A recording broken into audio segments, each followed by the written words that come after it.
দর্শক, শ্রীলঙ্কার বিপক্ষে প্রথম ওয়ানডে ম্যাচের জন্য বিশাল পরিবর্তন নিয়ে কঠিন শক্তিশালী একাদশ ঘোষণা করল বাংলাদেশ। দর্শক, বিস্তারিত জানতে ভিডিওটি না টেনে শুরু থেকে শেষ পর্যন্ত দেখুন।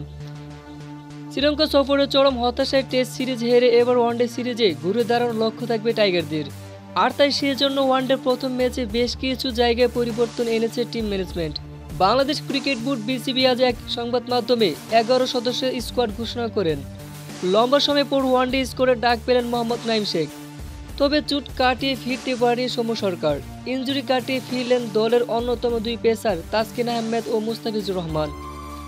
তাই এবার টাইগাররা শক্তিশালী দুই পেসার ও ওপেনিংয়ে নাইম শেখ ও তানজিদ তামিমকে নিয়ে মাঠে নামছে প্রথম ওয়ানডে ম্যাচে। আসুন দর্শক, এক নজরে দেখে নেই বাংলাদেশের শক্তিশালী প্রথম ওয়ানডে সম্ভাব্য একাদশ। মেহেদী হাসান মিরাজ অধিনায়ক, তানজিদ হাসান তামিম, নাইম শেখ, নাজমুল হোসেন শান্ত, তৌহিদ হৃদয়, লিটন দাস, জাকির আলী অনিক, শামীম হোসেন পাটোয়ারি, রিশাদ হোসেন, মুস্তাফিজুর রহমান, তানজিম হাসান সাকিব, তাসকিন আহমেদ। তো দর্শক, আপনাদের কি মতামত? বাংলাদেশ কি পারবে এই একাদশ নিয়ে প্রথম ওয়ানডে ম্যাচটি জিততে? তাই বিষয়ে জানিয়ে দিন আপনাদের মতামতটি আমাদের ভিডিওর কমেন্ট বক্সে। ধন্যবাদ।